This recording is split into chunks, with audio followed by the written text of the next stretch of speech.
Dear student, today we are going to discuss about amalgamation in accounting, or in simple words we call it accounting for amalgamation.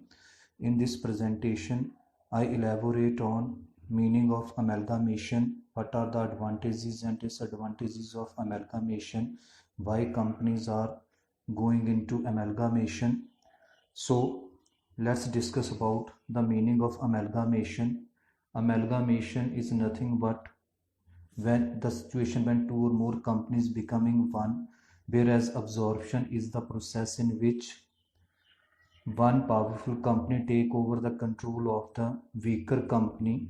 So in amalgamation, a new company is formed which is strong, stable and large company which form a unique name, logo, identity and existence. You can see in this slide example of amalgamation. Company A is amalgamating company. Company B is also an amalgamating company. When these two companies coming together and they amalgamated into new company, the new company is called AB Company Limited. So for example, Maruti Company plus Suzuki, that is Maruti Suzuki India Limited, Tata Sons and AI Group of Hong Kong become Tata AIG Life Insurance. So according to Accounting Standard 14, amalgamation describing the nature of merger in the nature of purchase. When we call in the nature of merger, then that is pooling of interest and liabilities is done, but also of the shareholders' interest. That there is no change in the book value of the asset. In the nature of merger, under nature of merger, 5 conditions you have to satisfy. All the assets and liability of vendor company become the asset and liability of purchasing company. All the shareholders whose paid up share value is not less than 90% become the shareholder of purchasing company. Company is intended to carry on the business. If following condition not satisfied, then that is called nature of purchase. Then what are the benefits of amalgamation? It can reduce the overall business cost. It establish management cost. The large scale of economy can be achieved. There is more fund for research and development. The monopoly in the market can be minimized and you can avoid the competition in the market. There are some drawbacks of amalgamation. Ultimately, when two companies are coming together, then the identity of the old company is going to cease. The goodwill of old companies are also going to decrease because new company came into existence. The management to control the affair of company, that's become difficult. So amalgamation bring monopoly in the market, which is again against the interest of consumer. So now let's discuss about purchase consideration according to Accounting Standard 14. It means when the transferee company pays something to the transferor company for purchasing its assets and liabilities. That amount is called purchase consideration, that can be paid in the form of cash or in the form of assets or share transfer from one company to another company. Then purchase consideration can be computed in the 4 ways. First one is lump sum payment method, that is the actual amount paid by the transferee company to the transferor company. Second one, net asset value method.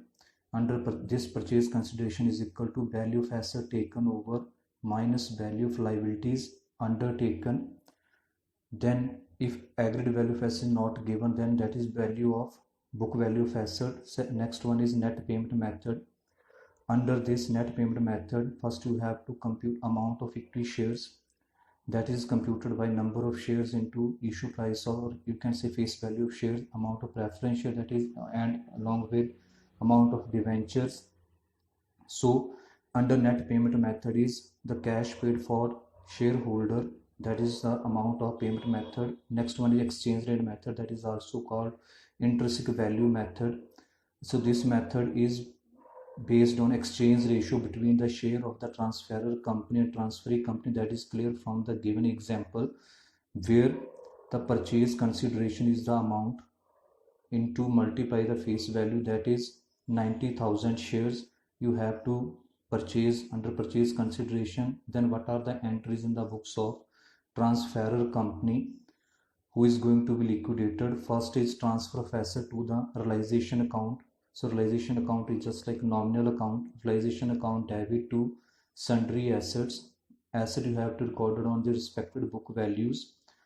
So if there is some provision is there, then the provision transfer to credit side of the realization account, and the fictitious asset just like preliminary expenses, discount on issue of shares, debenture, underwriting commissions, or any debit balance on profit and loss account are transferred to realization account. But keep in mind, if goodwill, other intangible assets like trademarks, patent rights are also transferred to realization account. Similarly, cash in hand, cash at a bank are also transferred to realization account. Then second entry regarding the transfer of outside liabilities to the realization account. Then sundry liability account debit to realization account. Would keep in mind undistributed profit, journal reserve, capital reserve, and any other reserve is not transferred to the realization account on the purchase consideration become due. Then entry will be transfer account debit to realization account. And next one is payment of a liability note taken over by the transferee company, realization account debit to bank in case of premium or discount. If premium, then realization account to preference shareholder account. For discount, reverse the entry preference shareholder account to realization account. Liquidation expenses is paid by the transferee company, then no entry. If by transfer company, then realization account debit to bank account. So in this way you can pass the entry. The next one for this, if profit and loss arising on realization account, then for profit realization account debit to equity shareholder account. If loss is there, then equity shareholder account debit to realization account. And in the last, if purchase consideration received by the transferor company from the transferee company, then that is bank account debit. If share, then share in transferee company debit, debenture to transferee company account. Then thereafter, transfer of equity share capital, accumulated profits and reserve to equity shareholder account. Then all the funds we are transferring, debit them. If there is surplus, then P&L appropriation surplus account debit, and whole the amount is credited in the accounts of debit the receiver to equity shareholder account. So in this way you can pass the entry for equity share, accumulated profit and others. Then thereafter, if some loss is there in equity, then you can also pass the entry.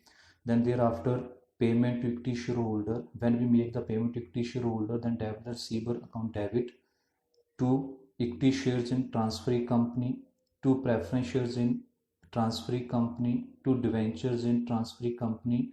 If the payment is made in cash or by check, then to bank account.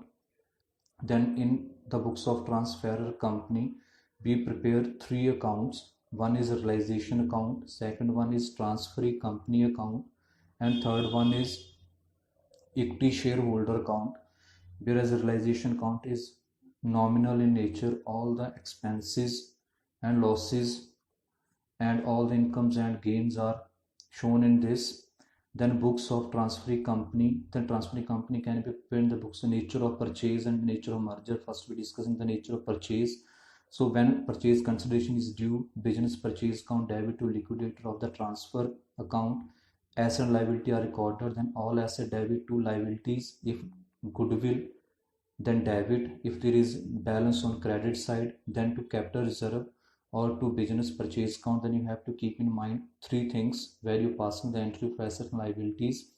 All the assets and liabilities are recorded at book agreed value, not on the book value. If purchase consideration is more than the net asset, then difference should be debited to goodwill account. And the reverse the case, if purchase consideration is less than the net asset, then the difference shall be credited to the capital reserve account. And thereafter, payment of purchase consideration is made in that case, but entry be pass liquidator of transfer company account debit to equity share capital, to preference share capital, to debenture, to bank account. Keep in mind any discount on issue of share or debenture, that will be debited to discount on issue of share and debenture account. If paid on premium, then in difference way, then transfer company is newly formed, then payment of company formation expenses made, preliminary expenses account debit to bank account.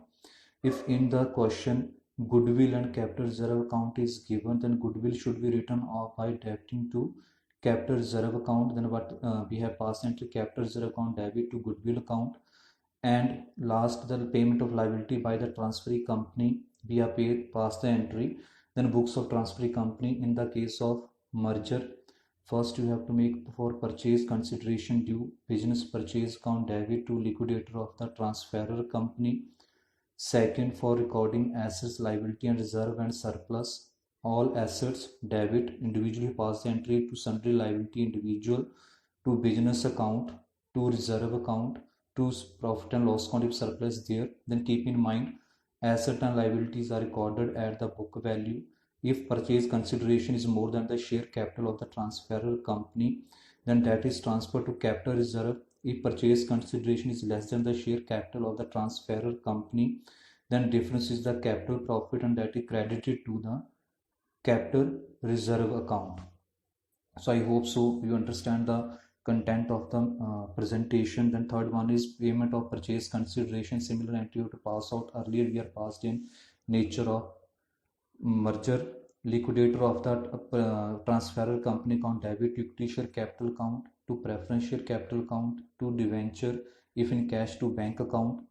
If there is some discount, then discount on issue of share or debenture account debited. If at premium, then on security premium account you have to credit it. So security reserve is there, allowance reserve is there. Then what entry we have to pass? Amalgamation adjustment account debit to development rebate reserve account to investment allowance reserve account. So there will be no, and reverse is not required. If there is reserve are not there, then you have to reverse the entry in that particular situation. Now come to the next slide, that is when liquidation expenses of the transferor company are borne by transferee company, then goodwill account debit to bank account. And next case, transferee company is a new one and expenses paid by the company itself. Then preliminary expenses account debit to bank. If in the question goodwill and capital reserve are given both, then goodwill is written off against the capital reserve. You can do that. At the conclusion, amalgamation is one of the two that can help companies avoid competition among them and add to the multitasking offering. It is for the mutual advantage of the acquired and acquired company. So thank you for listening, and I hope so you understand about the basic meaning of amalgamation or accountings of amalgamation.